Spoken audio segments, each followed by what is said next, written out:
Hoje eu quero falar sobre as 7 orações de Mateus 8.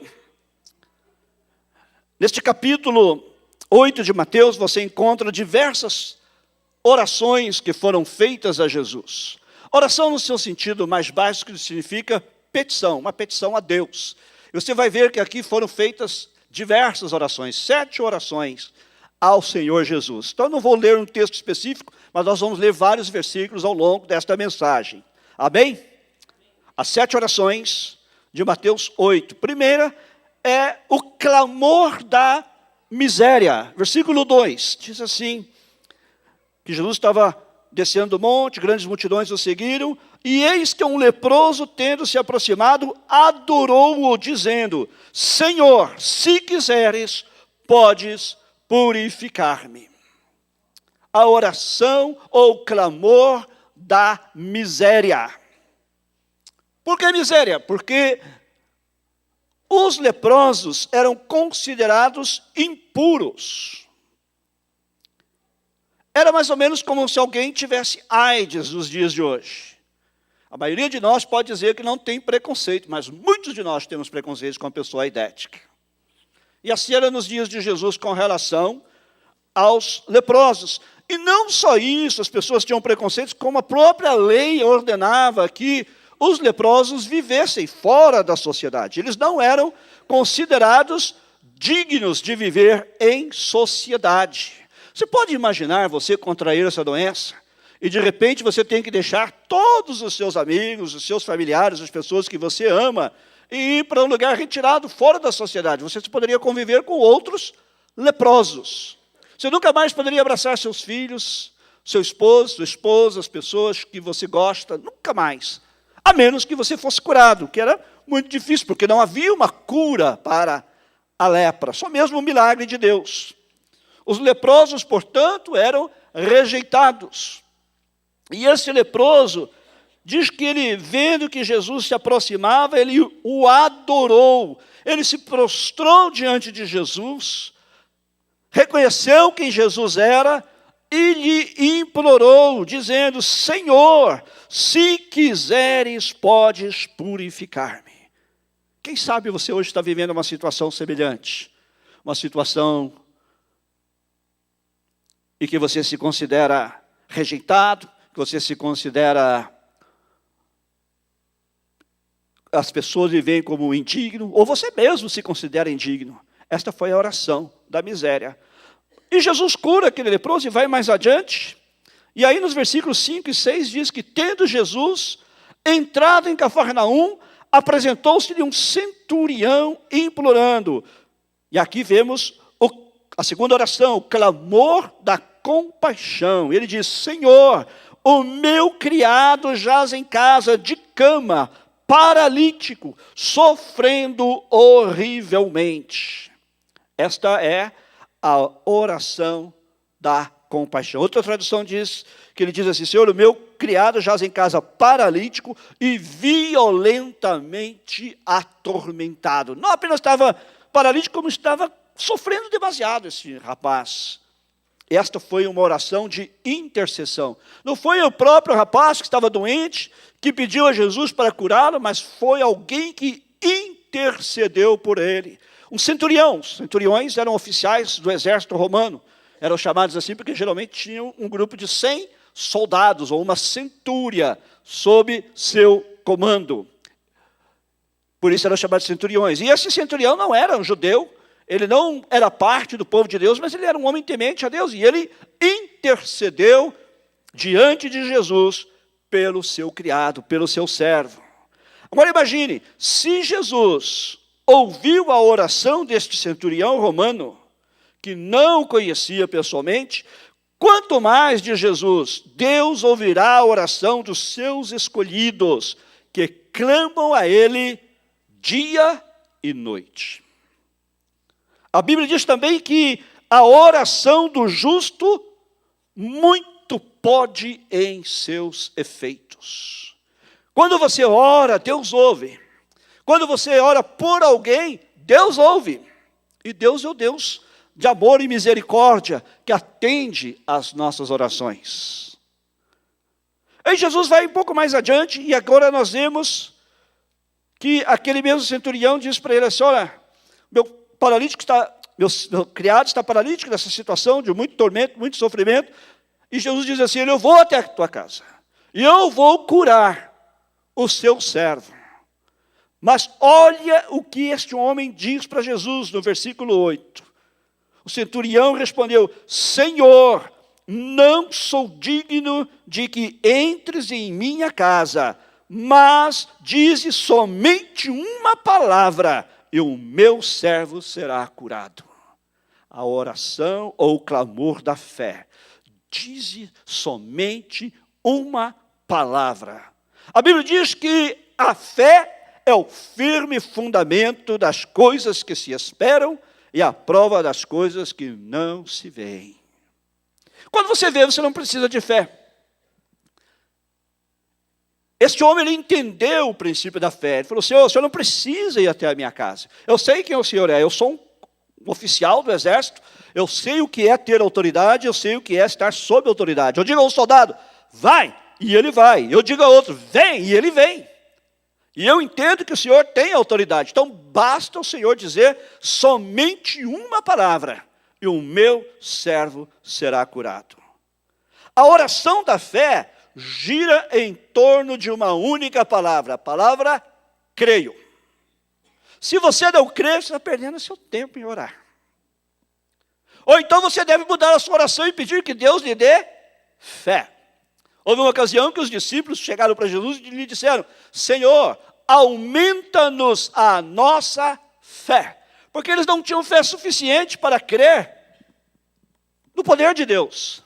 Para crer que Jesus poderia transformar qual fosse a sua situação. E eles pediram a Jesus que lhes acrescentasse fé. A oração da fé gira em torno de uma única palavra, creio. Eu creio, por isso eu oro. Eu creio, por isso eu falo. Eu creio, por isso eu trabalho para o Senhor. Eu creio, por isso eu obedeço a palavra de Deus. As circunstâncias não importam. Os obstáculos não têm nenhum limite, não são nenhum limite para Deus. Lembra que a semana passada nós dissemos aqui que, ou na retrasada, que as extremidades do homem são as oportunidades de Deus. O extremo que você chega é a grande oportunidade que Deus tem de operar. E esse homem entendeu isso, e ele disse, há uma distância entre onde eu estou com Jesus e o meu servo que está em casa, que precisa ser curado, mas isto não é um obstáculo para Jesus. Isto não é um obstáculo para que Deus opere. Qual é o obstáculo da sua vida? Qual é a coisa que você acha que poderia impedir Deus de trabalhar na sua vida? A distância não importa. Na verdade, nada importa. Deus diz assim, operando eu, quem impedirá? E Jesus segue o seu caminho. E aí, mais adiante, nós lemos que ele se encontra com um dos seus discípulos. E veja lá no versículo 25. Aliás, no versículo 21, este discípulo diz assim, outro dos discípulos lhe disse, Senhor, permite-me ir primeiro sepultar meu pai. Este é o clamor da procrastinação. Deus está te chamando, você procrastina. Jesus lançava um desafio para os seus discípulos e ele queria que eles respondessem imediatamente. Porém, este homem chega para Jesus e falou, Senhor, permite-me que primeiramente eu vá e faça tal coisa. Neste caso, ele diz, sepultar meu pai. Parece uma coisa nobre, não é? Ele vai sepultar o pai. Coitado, o pai morreu, e ele vai para casa, ele vai sepultar o pai, e depois ele vai seguir Jesus. Ele está honrando o pai dele. Não é verdade. Sepultar o pai era uma expressão que se usava nos dias de Jesus. Significava que ele iria para casa, ele iria ficar com seu pai até que o pai morresse, e depois que o pai morresse, ele seguiria Jesus. Quantas pessoas pensam assim? A oração da procrastinação. Jesus diz para você, segue-me. E você diz, Senhor, permite que eu primeiro vá sepultar meu pai. Permite que eu primeiro vá terminar a faculdade. Permite que eu primeiro me case. Permite que eu primeiro fique bem financeiramente na vida. Permite que primeiro que eu faça isso ou eu faça aquilo. Deus diz também, a quem enviarei, quem há de ir por nós? E você responde, eis-me aqui, mas espera até eu fazer isto, espera até eu ver este meu sonho realizado, espera até que isto ou aquilo se concretize em minha vida, aí eu irei. A oração da procrastinação. Quantos de nós estamos fazendo esta oração na nossa vida diária? Deus nos chamando, seja para a salvação, seja pelo serviço, e nós dizendo, Senhor, espera. Permite que primeiro eu vá cuidar das minhas coisas, depois eu te seguirei. Jesus sai daquele lugar e ele entra com seus discípulos no barco, e veja o que acontece aí no versículo 24. Eis que sobreveio no mar uma grande tempestade, de sorte que o barco era varrido pelas ondas. Entretanto, Jesus dormia. Tem ocasiões na sua vida que tudo parece estar indo mal e Deus está dormindo? Deus não fala? Parece que Deus não age? Foi assim que os discípulos se sentiram. Jesus dormia. Mas os discípulos vieram acordá-lo, clamando, Senhor, salva-nos que perecemos. Esta oração do aflito, daquele que já esgotou todos os recursos. Alguns dos discípulos eram marinheiros exímios, como Pedro e André, como João e Tiago. Eles eram pescadores, estavam acostumados com o mar da Galileia. Eles sabiam navegar daquele mar. Eles sabiam como lidar com as tempestades. E eu posso imaginá-los tentando fazer o barco passar pela tempestade. Porém, eles chegaram a um ponto em que eles viram que tudo o que eles sabiam não era o suficiente. Tudo o que eles entendiam de navegação não salvaria daquela situação. Tudo o que eles sabiam de como fazer com que o barco passasse pela tempestade não estava funcionando. Quando tudo falhou, eles oraram, Senhor, salva-nos. Esta oração do aflito. Quando todos os recursos se esgotaram, Senhor, salva-me. Esta é a oração mais poderosa da Bíblia. Pedro também fez esta oração quando ele viu que estava afundando no mar da Galileia. Em outra ocasião, Jesus vem ter com os discípulos e eles estão no barco. E Jesus vem caminhando sobre as águas e Pedro vendo que é Jesus, os discípulos pensando que na verdade era um fantasma, é um fantasma, é um fantasma. E Jesus, não, sou eu. Não temam, sou eu. E Pedro disse, és tu, manda que eu vá ter contigo sobre as águas. E Jesus falou, vem. E Pedro saiu do barco e começou a caminhar em direção a Jesus. Isto é fé ou isto é coragem? São os dois. E quando ele percebe o vento que estava ao seu redor e olha para as ondas, ele começa a afundar. Ele tira os olhos de Jesus e começa a afundar. E quando ele se vê afundando, ele grita para Jesus, Senhor, salva-me. Gente, eu gosto dessa oração. Tem gente que quando vai orar, enrola para caramba da oração. Aqui não tem beleza de palavras. Tem gente que quando vai orar, ó Deus sempiterno, Pai da eternidade, que vive em inacessível glória. Tudo isso é verdade, tudo isso é bíblico. Mas Deus não quer que a gente trate Ele dessa maneira. Né, Beto? Deus quer que a gente seja simples e direto com Ele. Aqui não tem enrolação, sabe? Enrolação de tempo. Sabe, a pessoa fica enrolando para depois dizer para Deus o que ela quer. Não, é uma oração direta ao ponto. Deus já sabe o que você quer. Jesus falou assim, olha, não... O Pai de vocês já sabe o que vocês precisam antes de vocês pedirem, então vá direto ao ponto. Esta é a oração que Deus gosta, a oração que vai direto ao ponto. Você está afogando, você não vai falar, Senhor, que habitas em glória inacessível, Pai da eternidade. Não, Senhor, salva-me. Estou afundando, eu vou morrer, Senhor, salve. Foi a oração deles. Senhor, salva-nos que perecemos, Senhor, salva-nos que vamos morrer. Bem, é aí Jesus vai, manda que o vento pare de soprar e que o mar se aquiete. Jesus responde àquela oração, né? E eles continuam e vão embora no barco, até chegar ao outro lado do lago. E aí diz aqui no versículo, veja aí comigo aí, no versículo 28, diz que tendo ele chegado à outra margem, a terra dos Gadarenos, vieram-lhe ao encontro 2 endemoniados, saindo dentre os sepulcros, e a tal ponto furiosos que ninguém podia passar por aquele caminho. E E agora vem a sexta oração, o clamor da oposição. E eis que lhe gritaram: que temos nós contigo, ó Filho de Deus? Vieste aqui atormentar-nos antes do tempo? A oração da oposição. Que temos nós contigo? Esta oração dos demônios. Aqueles dois homens estavam endemoniados, estavam possessos por demônios.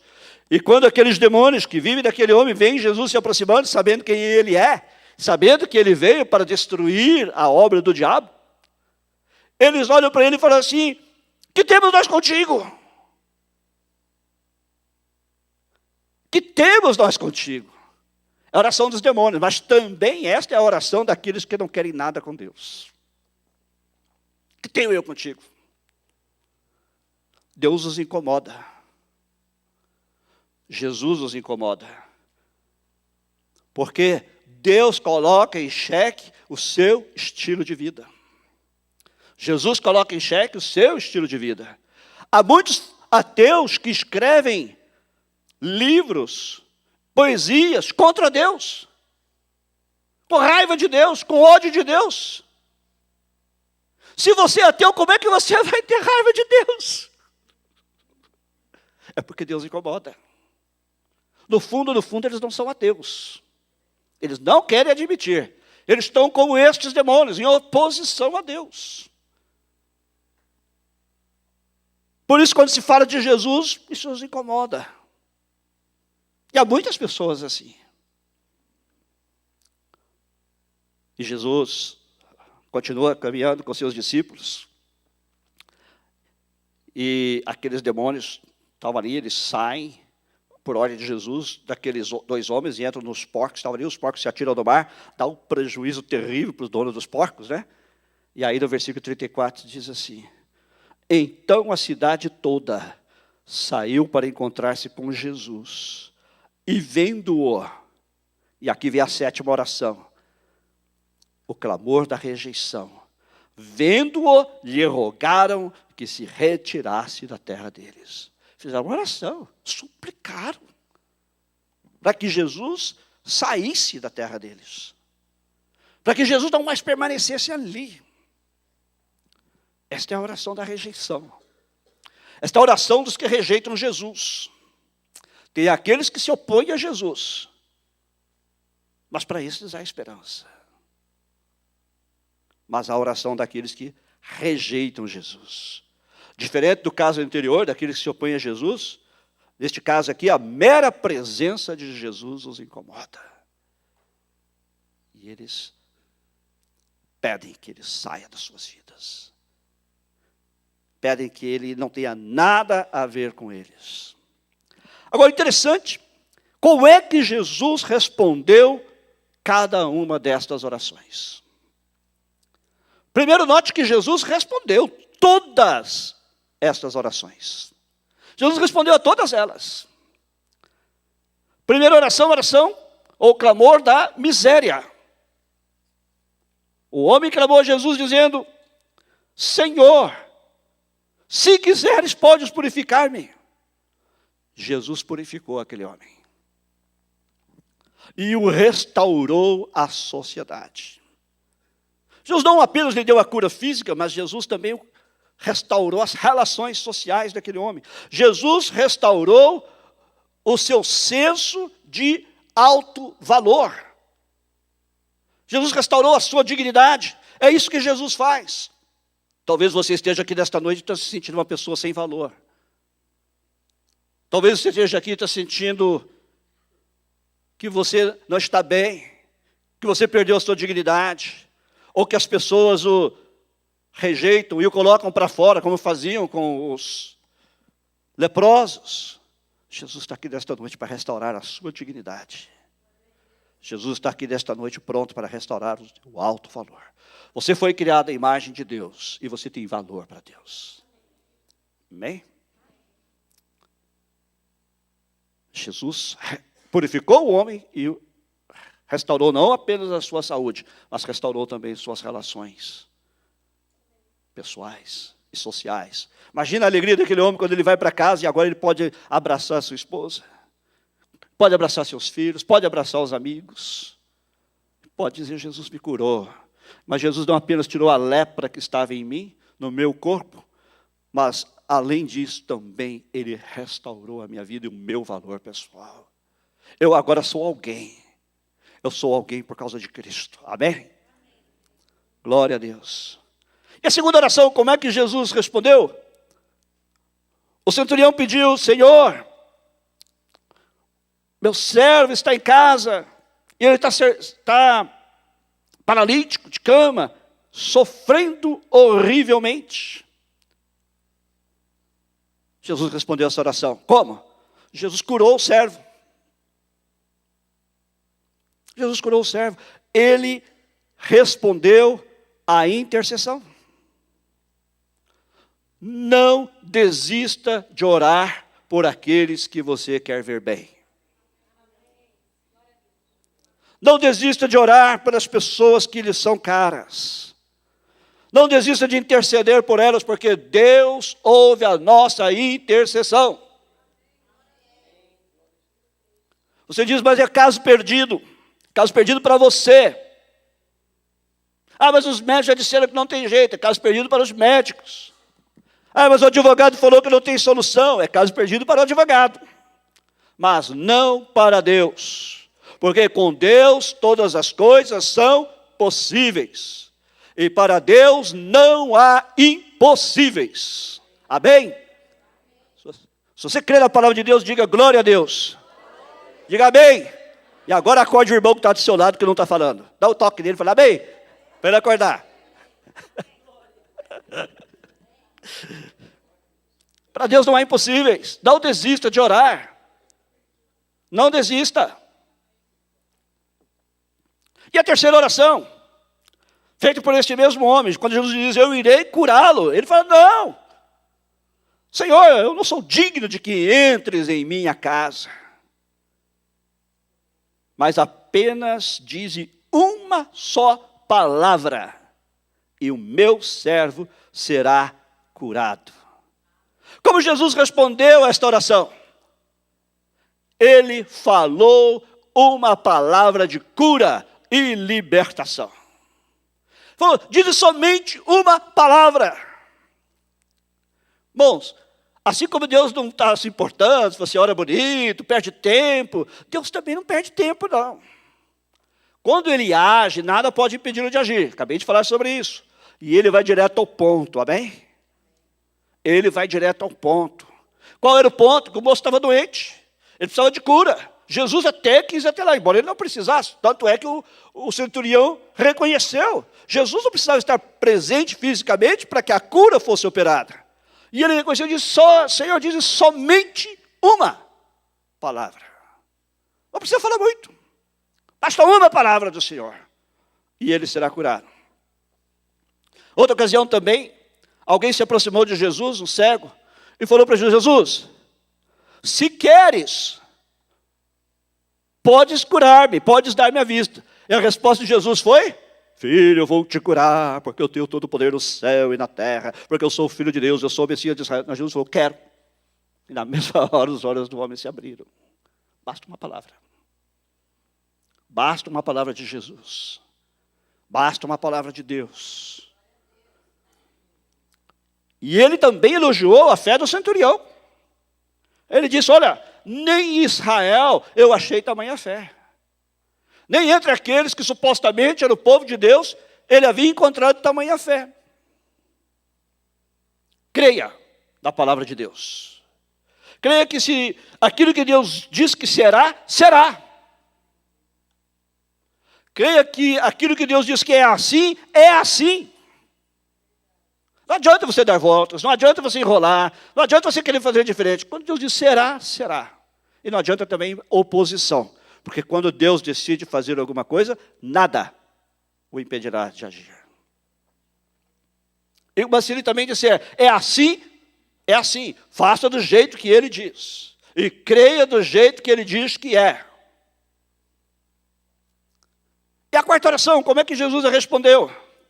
Quando ele se encontrou com aquele discípulo que disse: Senhor, eu te seguirei, por onde quer que tu fores. Mas, Senhor, permite-me ir primeiro sepultar meu pai. Qual foi a resposta de Jesus? Está aí no versículo seguinte.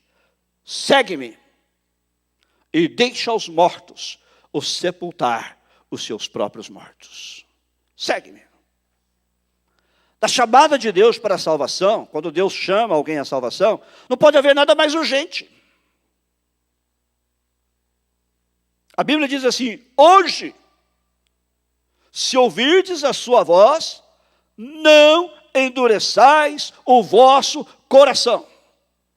Se Deus está falando com você hoje que você precisa ter um encontro com Ele, que você precisa entregar sua vida a Jesus, não deixe para amanhã.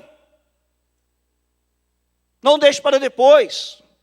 Hoje, se ouvirdes a sua voz, não endureçais o vosso coração. Hoje é o dia da salvação. A palavra de Deus diz: eis aqui agora o tempo aceitável. Eis aqui agora o dia da salvação. Quem sabe você vem ouvindo o Evangelho há tempos, e você sabe que precisa tomar uma decisão por Cristo, mas você está procrastinando. Você está como aquele homem: Senhor, deixa que primeiro eu, isso, que eu, aquilo. Não procrastine mais, porque para Deus o tempo é agora, e para Deus o tempo é hoje. Tome hoje sua decisão por Cristo. Diga: Senhor, me ajuda, está difícil, mas me ajuda, e eu vou romper com o pecado hoje. Eu vou romper com aquilo que não te agrada, e vou te receber como meu único Senhor e Salvador, e vou te seguir com a tua graça.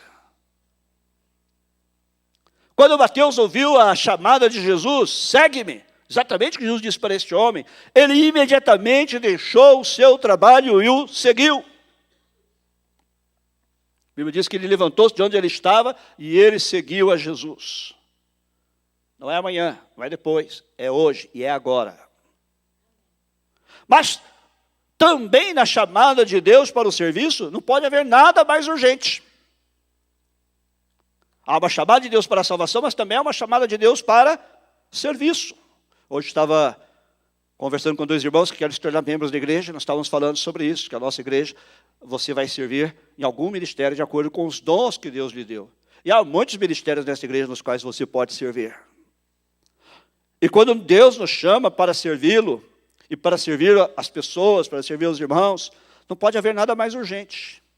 Quando Pedro e André ouviram a chamada de Jesus: sigam-me, algumas tradições dizem: vinde após mim, e eu os farei pescadores de homens. Eles imediatamente deixaram as redes, porque eram pescadores, e os seguiram. E o mesmo com João e Tiago. Eles estavam ocupados quando Jesus os chamou para tornar os pescadores de homens. Eles imediatamente os seguiram. O que é que você está procrastinando na sua vida? O que é que Deus está lhe chamando para fazer e você está procrastinando? Senhor, permite que primeiro eu vá enterrar meu pai. Deixa os mortos sepultar os seus mortos. O que Jesus quer dizer: deixa que as coisas vão cuidar de si mesmas. Não se preocupe, seu trabalho é seguir-me. Ouve a minha voz e segue-me.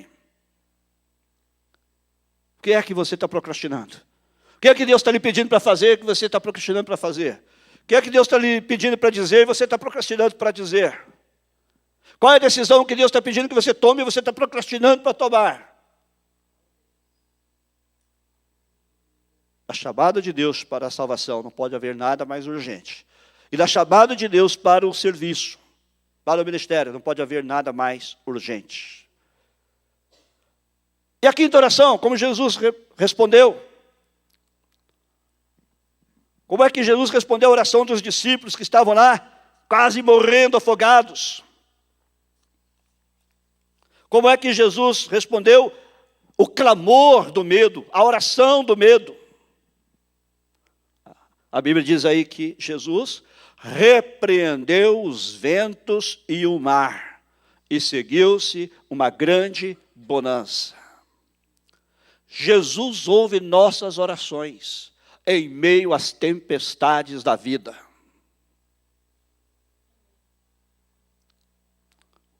O mundo que nós vivemos não é um mundo perfeito. A vida que nós vivemos não é uma vida justa. Há tempestades.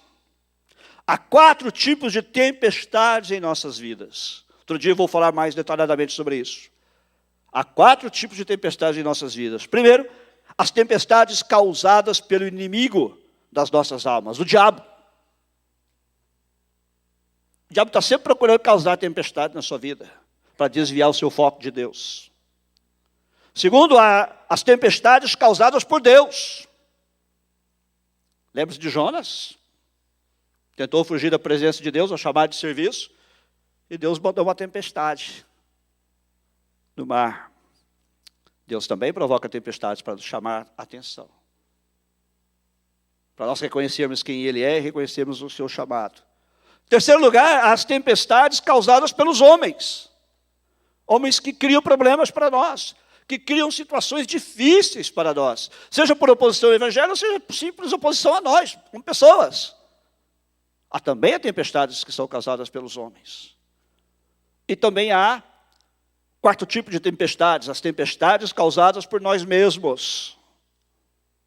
Quantas vezes nós criamos tempestades em nossa própria vida? Quantas vezes nós criamos problemas para nós mesmos? Como eu já disse em outra ocasião, todos nós que estamos aqui desta noite estão passando, ou já passaram, ou vão passar por uma grande tempestade em sua vida. Se você já passou, diga amém. Se você está passando, não precisa te falar agora não. Mas se você não está passando, você vai passar. Agora a questão é o que a gente faz na tempestade. Estes marinheiros com certeza tentaram salvar o barco. E também tentaram salvar Jesus, né? Porque Jesus estava dormindo. Tem gente que é assim, quer ajudar Deus, né? Se às vezes o gasto também é de ajudar Deus, você fala para Deus, faz assim, faz assado. Deus, se tu fizeres assim, Deus não precisa da sua ajuda, amém? Deus não precisa da sua ajuda. Agora, quando eles fizeram tudo o que eles sabiam para salvar o barco, e viram que o barco ia afundar de qualquer maneira, quando todos os recursos já se esgotaram, Deus entra com sua providência. Aleluia. Quando todos os recursos se esgotaram, Deus entra com sua providência. Lembra que nós falamos outro dia da viúva de Sarepta, que só tinha um punhado de farinha e um pouco de azeite? Ela pensou que era a última refeição. Ela diz ao profeta: eu vou fazer uma comidinha para mim e para o meu filho, nós vamos comer a última refeição e nós vamos morrer. Ele falou: não, você não vai cozinhar para você não, primeiro você vai fazer um bolinho para mim. Era pouquinho, tu estava fazendo um bolinho, né? Você vai fazer um bolinho para mim. Camarada ousado, né? Já estamos aqui para tomar a última refeição, ainda pede para fazer a dele primeiro. Mas ela creu na palavra de Deus. Ele falou: olha, se você fizer isto, o Deus de Israel diz que não faltará da farinha na sua panela, e não faltará o azeite na sua botija. Esta é a provisão de Deus. Os recursos dela tinham se esgotado, mas a Bíblia diz que depois que ela fez isso, que ela ouviu e creu na palavra de Deus, na providência de Deus, não faltou farinha e não faltou azeite. Enquanto durou a fome em Israel, ela e seu filho, a Bíblia dizia, sua casa, outras pessoas também estavam incluídas, comeram. Como eu disse, talvez Deus não multiplicou a farinha, não multiplicou o azeite, mas toda vez que era naquele fundinho, pegava aquela farinha, ela não acabava. Tirava lá, scoop, como se fala em inglês, né? Uma caneca, tinha mais um pouco, tinha mais. A mesma coisa do azeite, derramava o azeite. Eu gostaria que meu azeite lá em casa fosse assim, eu gosto muito de azeite, a salada. Pior que acaba rápido, né? Mas dali não, porque quando Deus entra com a sua providência e a sua provisão, Ele nos dá para que não nos falte. Amém?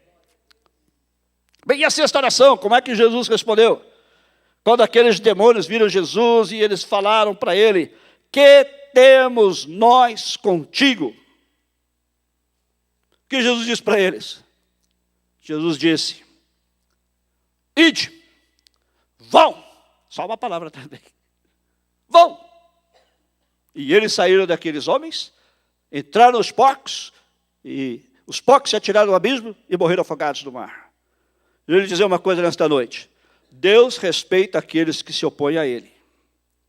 Ainda que, na verdade, ninguém pode se opor a Deus. Mas Ele permite que você se oponha a Ele. Como eu disse, este caso aqui é um pouco diferente daqueles que rejeitam, porque há muitas pessoas que se opõem, mas no fundo elas têm sede de Deus. E elas querem saber de Deus. E muitos até se encontram com Deus. É o caso de Lee Strobel, que escreveu um livro famoso, né, best-seller do mundo inteiro, chamado The Case for Christ. Se alguém souber o título em português, me diga. E que ele, sendo um jornalista premiado, ele começou a investigar sobre Jesus, fazer investigações históricas sobre Jesus.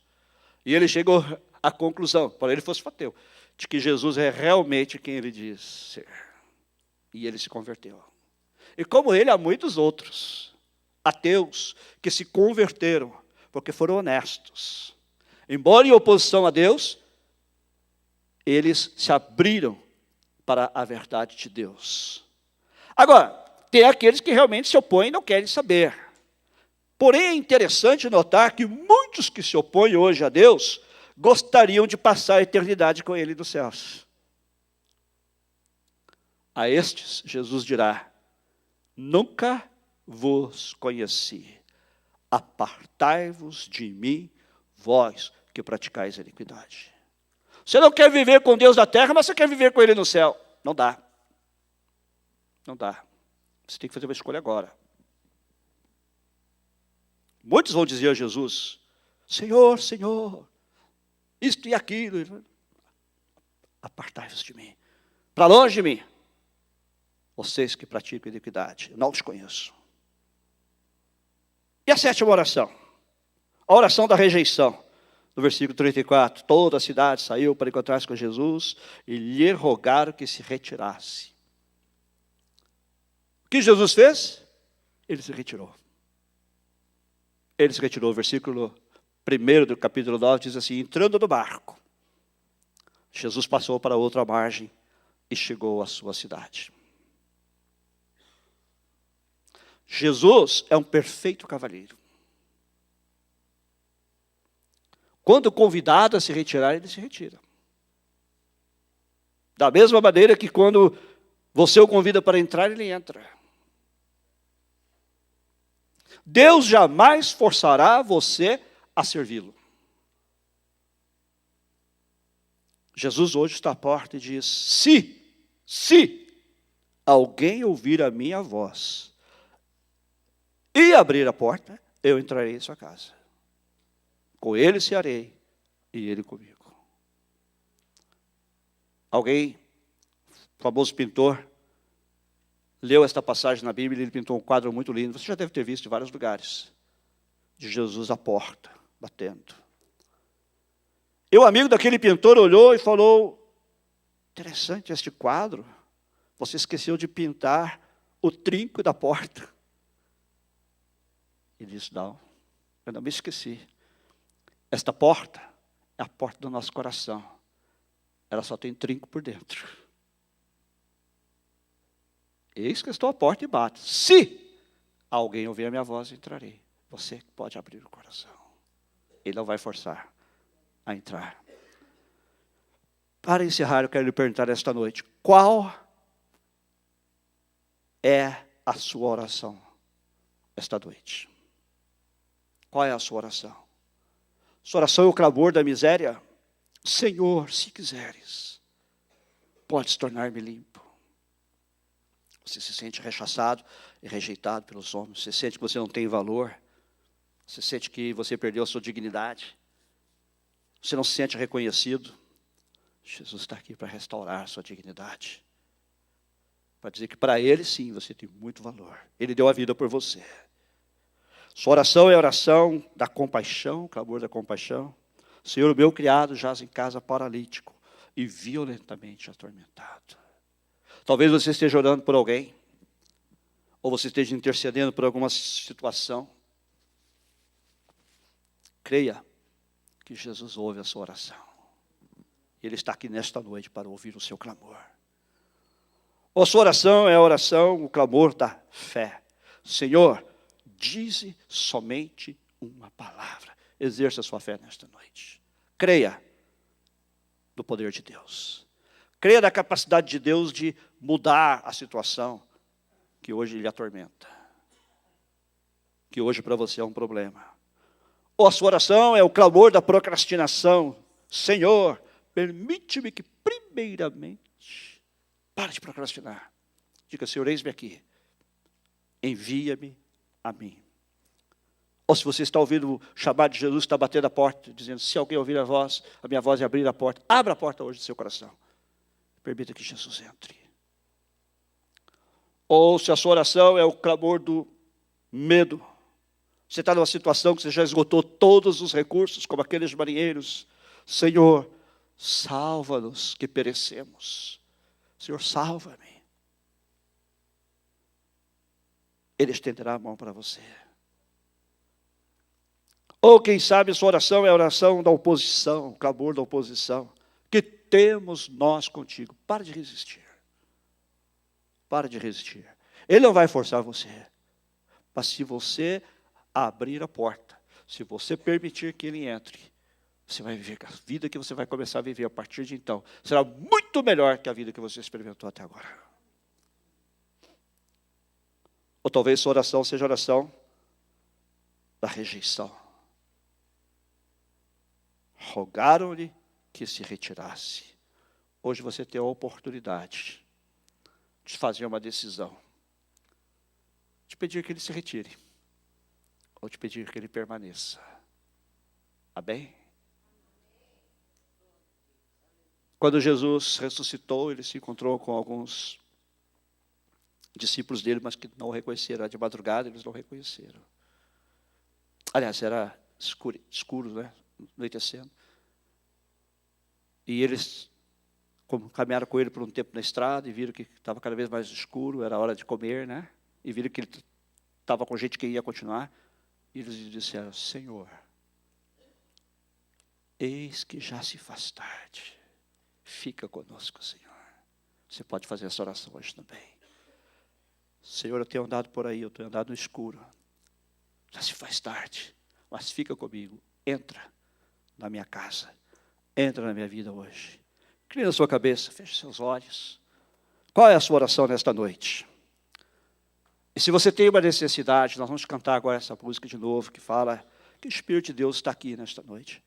Está aqui para curar, está aqui para libertar, está aqui para abençoar, está aqui para mudar as coisas. Os olhos fechados. Examine o seu coração agora. E se você deseja nesta noite receber a oração da igreja, como eu sempre digo que nós somos uma família. Nosso trabalho não é criticar, nosso trabalho não é rejeitar, nosso trabalho é amar, é abraçar e apresentar Jesus. Quero que você saia do seu lugar e venha aqui à frente que nós vamos orar. Vou pedir que Elias venha aqui me ajudar. Elias, venha até aqui, nós vamos orar juntos. Como eu sempre digo, somos uma família, temos a liberdade de orar uns pelos outros. Vamos todos colocar em pé? Vem aqui. E nós vamos interceder por você. Eu não sei qual é o seu clamor nesta noite. Não sei se você olhasse para essas 7 orações em qual você se encaixaria. Mas você sabe. E Deus também sabe. Enquanto nós oramos aqui, se você quiser vir à frente, pode vir. O grupo de louvor vai entoar de novo esta canção. Que diz que o Espírito do Senhor, o Espírito de Deus está aqui para curar, para libertar, para restaurar, para trazer paz, para trazer uma nova vida com Deus, para trazer bênçãos à sua vida. Vamos só um pouquinho mais para cá, por favor. Se você chega um pouquinho mais à frente, Jefferson, aqui. Não, vocês podem ficar aqui. Vamos orar. Senhor nosso Deus, o Teu Espírito está aqui nesta noite. Ele está aqui para curar. Ele está aqui, Senhor, para responder a oração. Há várias pessoas aqui nesta noite, Senhor, que tem um clamor para o Senhor. Para alguns talvez seja o clamor da misericórdia. Para outros talvez seja o clamor da compaixão. Para outros talvez o clamor da fé. Para outros o clamor da procrastinação. Querem parar de procrastinar. Para outros o clamor do medo. Já esgotaram todos os recursos humanos. Mas creem em Ti e no Teu poder. Para outros o clamor da oposição. Querem parar de se opor a Ti. E para outros ainda, o clamor da rejeição. Não querem mais te rejeitar, mas querem te receber, te aceitar, caminhar contigo. Nós oramos agora por cada uma dessas pessoas, Senhor. Estende a Tua mão, Senhor. Ouve o clamor desses corações, Senhor. Ministra, Senhor, a cada necessidade, Senhor. Trazendo, Senhor, cura. Trazendo, Senhor, libertação. Trazendo, Senhor, uma ministração especial do Teu Espírito, Senhor. Cada necessidade, Senhor. Cada lar aqui representado. Cada família, Senhor. Ó Deus, estende a Tua mão. Senhor, as pessoas talvez não estejam aqui expressando em alta voz, mas Tu conheces os seus corações. E nós Te pedimos que ministres a cada um destes, Senhor. Pelo Teu amor, pela Tua compaixão, pela Tua graça e pela Tua misericórdia. Traz restauração, traz vida nova, traz um novo começo, traz harmonia, traz unidade, Senhor. Traz restauração, Senhor. Traz uma renovação pelo Teu Espírito Santo, Senhor. Das vidas que aqui estão, dos lares que aqui estão sendo representados, das famílias que aqui têm um dos seus representantes. Também, Senhor, aqueles que porventura não vieram à frente nesta noite, mas que também estão aqui, Senhor, e querem, Senhor, receber de Ti nesta noite. Estende a Tua mão para abençoar. Estende a Tua mão, Senhor, e ouve o clamor de cada coração, Senhor, de cada vida. E traz a Tua graça, traz a Tua paz e derrama o Teu amor em cada coração. Supra as necessidades, e onde os homens disseram não há mais solução, entra com a Tua providência. Onde os homens disseram não há mais recursos, entra com a Tua provisão. Onde os homens já disseram não há mais jeito, entra com o Teu milagre. Porque para Ti não há coisa impossível. Para Ti não há coisa demasiadamente difícil, Senhor. Porque Tu podes todas as coisas. E Jesus, como aqueles que clamaram porque criam, nós clamamos a Ti nesta noite porque cremos. Socorre, Senhor. Socorre-nos. Estende a Tua mão para nós. Salva-nos, Senhor. E se alguém aqui nesta noite, Senhor, que ainda não tomou também uma decisão por Cristo, vem procrastinando essa decisão, toca também agora o seu coração, Senhor, para que faça uma decisão por Ti. Quem sabe aí no auditório há alguém que nesta noite gostaria também de ter sua vida restaurada. Quer parar de procrastinar? Talvez Deus lhe esteja chamando para a salvação e você vem procrastinando a decisão por Cristo. Ou Deus lhe vem chamando para o serviço e você vem procrastinando a sua resposta para servir. Se você deseja dizer, hoje eu vou parar de procrastinar e vou entregar minha vida a Ti, Senhor, para o Teu serviço, para aquilo que Tu me estás chamando. Onde você está? Não precisa vir aqui à frente. Onde você está? Levante a sua mão. Eu me entrego agora ao Senhor. Paro a partir desse momento de procrastinar e vou deixar que Deus trabalhe em minha vida.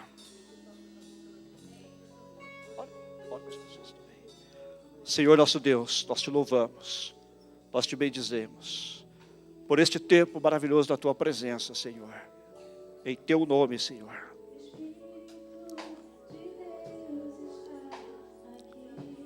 O Espírito de Deus está aqui. Nossos corações. Permaneça na presença de Deus.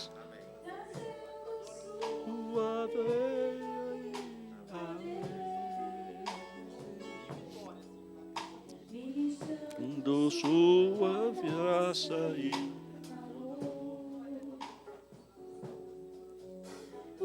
espíritos e almas são curados. Os cativos e oprimidos livres são. Enfermos e doentes são sarados.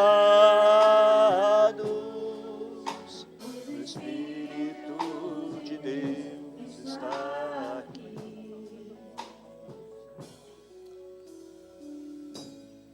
Eu quero contemplar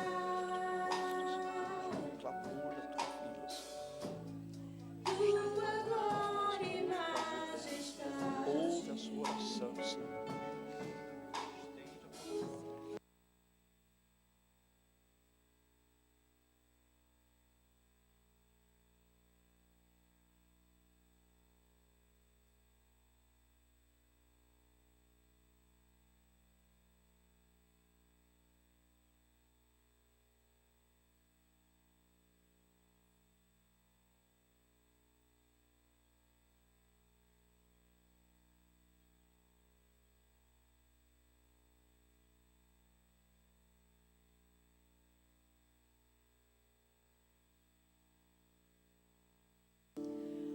Oh, leva-me à sala do trono,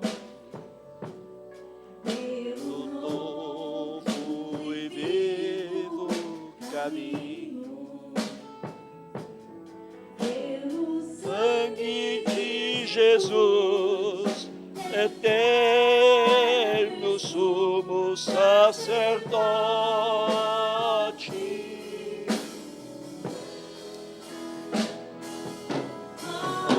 Leva-me à sala do trono. Cante com seu coração agora.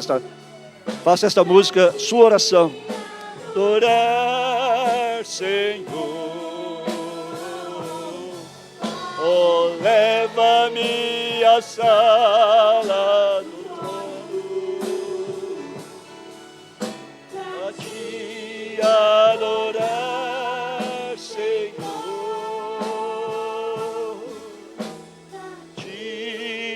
Adorar, Senhor, a te adorar, Senhor. Aleluia. Pode aplaudir o Senhor. Pode voltar para o seu lugar. Creio que Deus ouviu a sua oração nesta noite.